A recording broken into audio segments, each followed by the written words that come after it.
The Commonwealth Games goes all in on LGBTQ plus rights.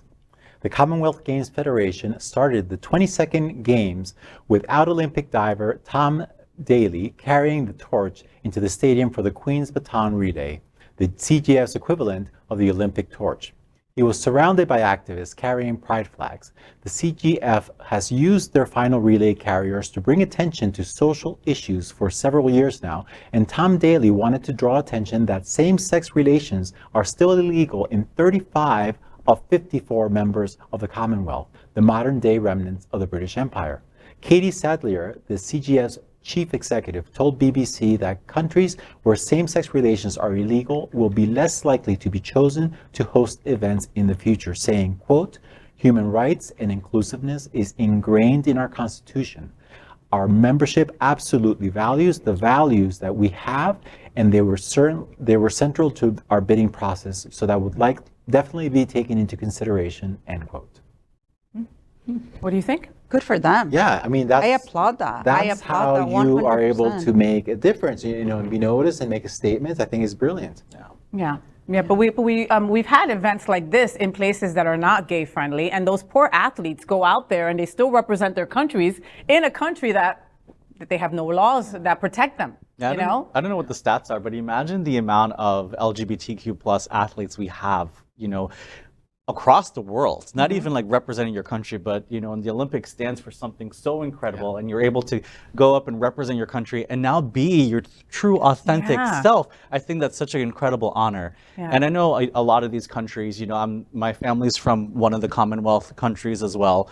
Not that they can ever afford to host a Commonwealth game, but nevertheless, you know, it's a lot of them are just staying part of the Commonwealth until the Queen dies, and they all pretty much know that out of respect for her, and then they're all going to break off from the Commonwealth. But until then, you know, I think a lot of movement needs to happen in a lot of the Caribbean countries, because that's where a lot of these countries are that LGBTQ.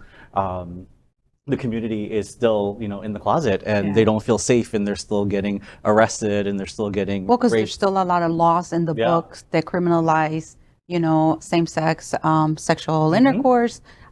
This kind of stuff. So yeah, I mean, it would be good. I'm glad that they're taking the stance.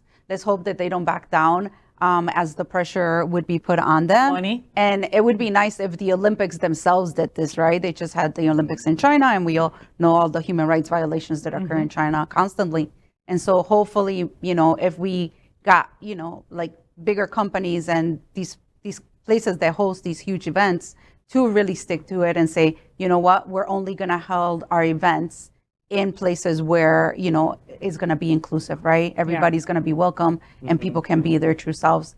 That would really be great, and I hope I get to see that in my lifetime. I think you will, honey, because especially look what happened to Brittany Griner, right? I mean, like, you know, being a professional athlete that, right, she had already gone to Russia 1,000,000 times and played for them, correct? Right, and then, you know, she gets caught with this this vape thing, and now she's going to be there for 9 years in jail. You know, if I was a LGBTQ plus athlete, I would think twice before going and working somewhere in a country that doesn't guarantee my safety. Right, and it's such a risk, because with the Brittany Griner situation, I mean, she had 0.7 grams. They normally it's like you know, it's only, how much is that?